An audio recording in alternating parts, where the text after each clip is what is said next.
ప్రభునామానికే మహిమ కలుగునుగాక. కూడి వచ్చిన మీ అందరికీ కర్మిల ఆత్మీయ సహవాస సంఘ విశ్వాసులందరికీ మన ప్రభువును ఆయన ప్రియ కుమారుడునైన యేసుక్రీస్తు వారి శ్రేష్టమైన నామంలో శుభములు మరియు అందరికీ వందనాలు. యెషయా గ్రంథం 25వ అధ్యాయాన్ని మనం ధ్యానం చేసుకుందాం. యెషయా గ్రంథం 25వ అధ్యాయం. ఈ అధ్యాయంలో ముఖ్యమైన అంశం ఏంటి అంటే రక్షించు దేవునికి స్తుతి. రక్షించు దేవునికి స్తుతి కీర్తన అన్నమాట. మొదటి వచనంలో స్తుతికి పాత్రుడైనటువంటి దేవుణ్ణి మనం చూస్తాం. 2వ వచనం నుంచి 5వ వచనం వరకు న్యాయముగా తీర్పు తీర్చే దేవుడు ఆయన. 6వ వచనం నుంచి 8వ వచనం వరకు చూస్తే తన ప్రజలను ఆశీర్వదించు దేవుడు.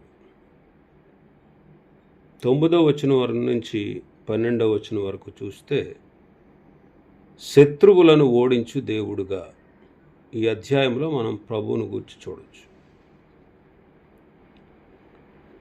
మొదటి వచనం చదువుతాను. యెహోవా, నీవే నా దేవుడవు, నేను నిన్ను హెచ్చించెదను, నీ నామమును స్తుతించెదను. నీవు అద్భుతములు చేసితివి, సత్య స్వభావమును అనుసరించి నీవు పూర్వకాలమున చేసిన నీ ఆలోచనలు నెరవేర్చితివి. మళ్ళొకసారి చదువుతాను. యెహోవా, నీవే నా దేవుడవు, నేను నిన్ను హెచ్చించెదను, నీ నామమును స్తుతించెదను. నీవు అద్భుతములు చేసితివి, సత్య స్వభావమును అనుసరించి నీవు పూర్వకాలమున చేసిన నీ ఆలోచనలు నెరవేర్చితివి. యెషయా దేవుణ్ణి స్తుతిస్తున్నాడు. దేవుడు అందరికీ దేవుడే, ఆయన అందరికీ దేవుడే. కానీ యెషయా వ్యక్తిగతంగా నీవు నా దేవుడువు, నా సొంతం అంటున్నాడు. ఆయనను హెచ్చిస్తున్నాడు, ఆయనను స్తుతిస్తున్నాడు. ఆయనను హెచ్చిస్తున్నాడు, స్తుతిస్తూ ఉన్నాడు. 118వ కీర్తన 24వ వచనం.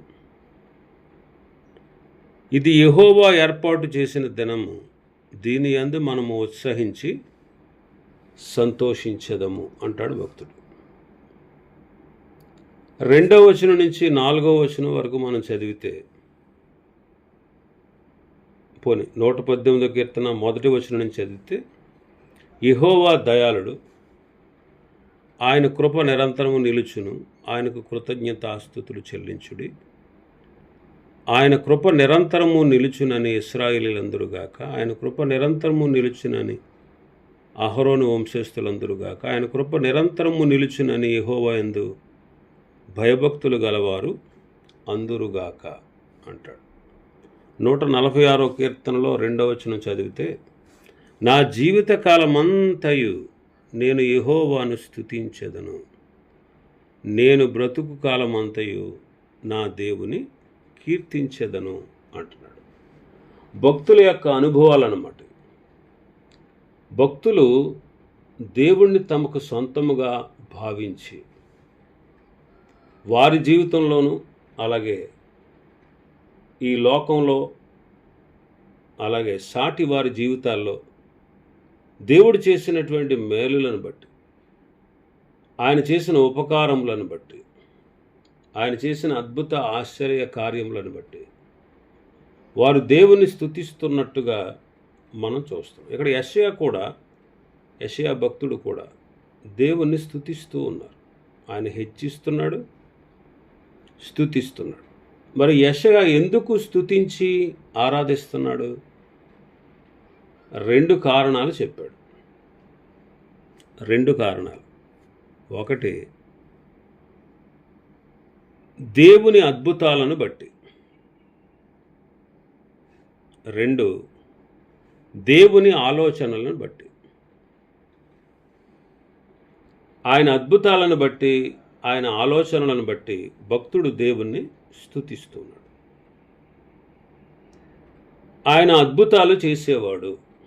అందుకే నీవు అద్భుతములు చేసితివి అంటాడు. నీవు అద్భుతములు చేసితివి. అందుకే యెషయా గ్రంథం 9వ అధ్యాయం 6వ వచనం మనం చదివితే ఆశ్చర్యకరుడు అని మనం చూస్తాం. ఎలయనగా మనకు శిశువు పుట్టెను, మనకు కుమారుడు అనుగ్రహింపబడెను, ఆయన భుజము మీద రాజ్యభారముండును.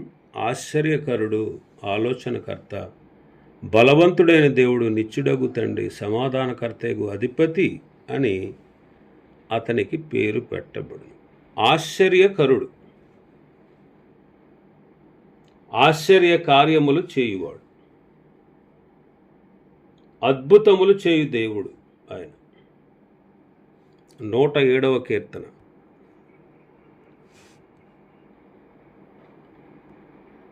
107వ కీర్తన 8వ వచనం చదువుదాం.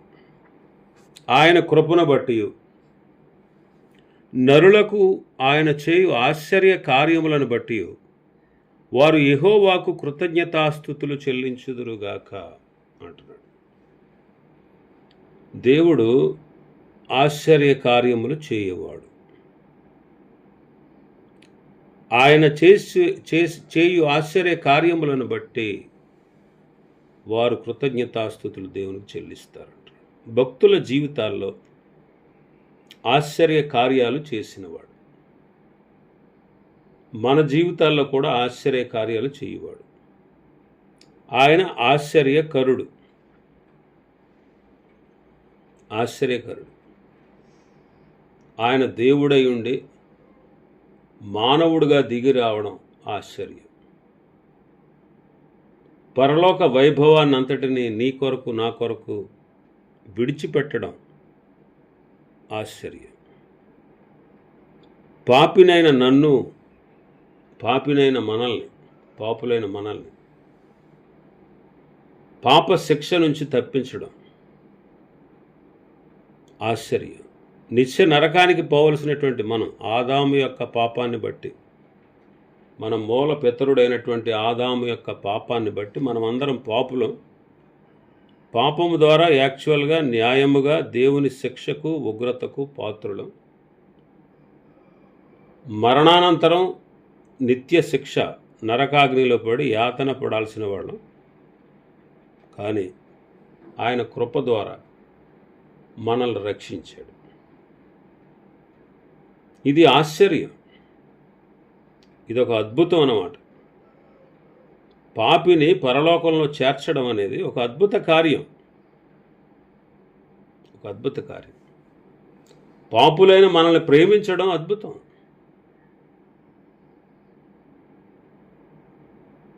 మనల్ని ప్రేమించడం అద్భుతం. ఇవన్నీ అద్భుతాలే, ఆశ్చర్య కార్యాలే మన జీవితాలు, ఆశ్చర్య కార్యాలు. ఈ ఆశ్చర్య కార్యాలను గూర్చిన స్పృహ నేటి దినాన మనకు పెద్దగా అది గొప్పగా అనిపించకపోవచ్చు. కానీ ఒకానొక దినాన పాపులందరూ నిత్య నరకాగ్నిలో యాతన పడతా ఉంటే, నీవు నేను క్రీస్తును అంగీకరించి ఆయన ద్వారా పాపక్షమాపణ పొంది, ఆయన ద్వారా రక్షణ పొంది, విడుదల పొంది, విమోచించబడిన దినం మరి మనం మరింత ఆశ్చర్యపోతాం. నన్నా దేవుడు రక్షించింది, నన్నా దేవుడు ఈ పరలోకానికి చేర్చింది, ఆయనతో పాటు నన్ను కూర్చుండే అర్హతనిచ్చింది ఆయనేనా, నాకేనా ఇలాంటి కార్యం జరిగిందని మనం ఆశ్చర్యపోతాం అన్నమాట. అలాంటి ఆశ్చర్యకరుడు ఆయన, అద్భుతాలు చేసేటువంటి దేవుడు, అద్భుతాలు చేసే దేవుడు. 40వ కీర్తన 5వ వచనం. యెహోవా నా దేవా, నీవు మా ఎడల జరిగించిన ఆశ్చర్య క్రియలను, మా ఎడల నీకున్న తలంపులను బహు విస్తారములు. వాటిని వివరించి చెప్పేదననుకుంటున్నా, అవి లెక్కకు మించి ఉన్నవి. నీకు సాటి అయిన వాడు ఒకడునూ లేడు అంటాడు. అదే అధ్యాయం 2వ వచనం చదివితే, నాశనకరమైన గుంటలో నుండి, జిగటగల దొంగ ఊబులో నుండి ఆయన నన్ను పైకెత్తెను. నా పాదములు బండ మీద నిలిపి నా అడుగులు స్థిరపరచెను. నాశనకరమైన గుంట, పాతాళం, జిగటగల దొంగ ఊబి, అది పాపం. వాటి నుండి దేవుడు మనల్ని పైకెత్తాడు. మన పాదములు బండ మీద, క్రీస్తు అనే బండ మీద నిలిపి మన అడుగులు స్థిరపరిచాడు. ఇది ఆశ్చర్యం అన్నమాట. ఇది ఆశ్చర్యం. ఎఫెసీ పత్రిక 2వ అధ్యాయం 7-8 వచనాలు. క్రీస్తు యేసునందు మనలను ఆయనతో కూడా లేపి పరలోకమందు ఆయనతో కూడా కూర్చుండబెట్టెను. మీరు విశ్వాసము ద్వారా కృపచేతనే రక్షింపబడి ఉన్నారు. ఇది మీ వలన కలిగినది కాదు, దేవుని వరమే. మన రక్షణ దేవుని వరం. అది మన క్రియల వలన కలిగింది కాదు. ఎవడు అతిశయపడ వీలు లేదు. పాతాళములో వేదన యాతన పడి నిత్య నరకాగ్నికి లోనైనటువంటి మనల్ని ప్రభు ప్రేమించి, రక్షించి, విడుదల చేసి, విమోచించి, రాబో లోకంలో, రాబో దినాన క్రీస్తు యేసునందు మనల్ని ఆయనతో కూడా లేపి పరలోకమందు ఆయనతో పాటు కూర్చుండే గొప్ప భాగ్యాన్ని ఇచ్చాడు. ఇవన్నీ అద్భుతాలేనండి. ఇవన్నీ అద్భుతాలే. అందుకే భక్తుడు ప్రభువును స్తుతిస్తున్నాడు. ప్రభువును స్తుతిస్తున్నాడు. అద్భుతాలు చేశావు. రెండవది ఆలోచనలు, దేవుని ఆలోచనలు. దేవుని ఆలోచనలను బట్టి భక్తుడు దేవుని స్తుతిస్తున్నాడు. ఆలోచనలు నెరవేర్చే దేవుడు ఆయన. ఆలోచనలు నెరవేర్చే దేవుడు. ఆశ్చర్యకరమైన ఆలోచన శక్తిని, అధిక బుద్ధిని అనుగ్రహించేటువంటి దేవుడు. యెషయా గ్రంథం 28లో ఉంటుంది ఆ మాట, ఆఖరి వచనంలో 28. ఇంకా మనం చూస్తే, నా ఆలోచన నిలుచుననియు నా చిత్తమంతయు నెరవేర్చుకొనినదననియు చెప్పుకొనుచు, ఆది నుండి నేనే కలగబో వాటిని తెలియజేయుచున్నాను. పూర్వకాలము నుండి నేనే ఇంకా జరగని వాటిని తెలియజేయుచున్నాను. నా ఆలోచన నిలుస్తుంది, నా చిత్తమంతా నేను నెరవేర్చుకుంటాను అని ప్రభు చెప్తున్నాడు. అందుకే కలగబో వాటిని తెలియజేశాడు, ఇంకనూ జరగవలసిన వాటిని కూడా తెలియజేస్తూ ఉన్నాడు. కాబట్టి ఆలోచన నెరవేర్చేటువంటి దేవుడు. సత్య స్వభావము కలిగిన వాడు. తన ప్రజలను విడిపించాలి అనేది దేవుని యొక్క ఆలోచన, దేవుని యొక్క సంకల్పం. దేవుని యొక్క సంకల్పం. మానవుణ్ణి సృష్టించక ముందే, మానవుణ్ణి సృష్టిస్తున్నాను, తప్పనిసరిగా సాతాను చేత మానవుడు మరల కొల్పబడతాడు, నాకు వ్యతిరేకి అవుతాడు, సాతాను వశంలోకి వెళ్ళిపోతాడు. అతని ద్వారా సమస్త మానవాళి పాపానికి, మరణానికి, నరకానికి, నిత్యశిక్షకు పాత్రులవుతారు. అయితే సాతాను వాడి యొక్క ఆలోచన చేత నా ప్రజలను చెడగొట్టి నాకు దూరం చేసి వాడితో పాటు నిత్య నరకానికి తీసుకుపోవాలనేటువంటి వాడి ఆలోచనను దేవుడు నెరవేరనివ్వకుండా ఒక గొప్ప సంకల్పాన్ని, ఒక గొప్ప ఆలోచనను, ఒక గొప్ప ప్రణాళికను మానవుడి కోసం ఆయన జగత్తు పునాది వేయబడక ముందే ఏర్పాటు చేశాడు. జగత్తు పునాది వేయబడక మునిపే ఆయన బిడ్డలైన వారిని దేవుడు ఏర్పరుచుకున్నాడు. ఇది ఆయన ఆలోచన, ఆయన సంకల్పం. అందుకే జగత్తు పునాది వేయబడక మునిపే క్రీస్తును నియమించాడు, గొర్రెపిల్ల అయినటువంటి క్రీస్తును నియమించాడు. పేతురు మొదటి పత్రిక 1వ అధ్యాయం 20వ వచనం. ఆయన జగత్తు పునాది వేయబడక మునిపే నియమింపబడును కానీ తను మృతులలో నుండి లేపి తనకు మహిమనిచ్చిన దేవుని ఎడల తన ద్వారా విశ్వాసులైన మీ నిమిత్తం కడవరి కాలమందు ఆయన ప్రత్యక్షపరచబడెను. జగత్తు పునాది వేయబడక మునుపే యేసుక్రీస్తు ప్రభువును తండ్రి అయిన దేవుడు నిర్ణయించాడు మానవుని రక్షణ ప్రణాళిక కొరకు. ఎఫెసీ పత్రిక 1వ అధ్యాయం 4వ వచనం నుంచి, ఎట్లనగా తన ప్రియుని యందు తాను ఉచితముగా మనకు అనుగ్రహించిన తన కృపా మహిమకు కీర్తి కలుగునట్లు తన చిత్త ప్రకారమైన దయా సంకల్పము చొప్పున యేసుక్రీస్తు ద్వారా తనకు కుమారులనుగా స్వీకరించుటకై మనలను ముందుగా తన కోసం నిర్ణయించుకుని మనము తన ఎదుట పరిశుద్ధులమును నిర్దోషులమై ఉండవలనని జగత్తు పునాది వేయబడక మునిపే ప్రేమ చేత ఆయన క్రీస్తులో మనలను ఏర్పరుచుకున్నాడు. జగత్తు పునాది వేయబడక మునిపే ఏర్పరుచుకున్నాడు. చూడండి, ఆయన తలంపులు ఎంత గొప్పవో. ఆయన ఆలోచనలను బట్టి భక్తుడు దేవుని స్తుతిస్తున్నాడు.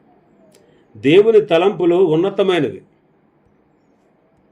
దేవుని తలంపులు ఉన్నతమైనవి. యెషయా గ్రంథం 55వ అధ్యాయం 8-9 వచనాలు చూస్తే, నా తలంపులు మీ తలంపులు వంటివి కావు, నా త్రోవలు మీ త్రోవల వంటివి కావు, ఇదే యెహోవా వాక్కు.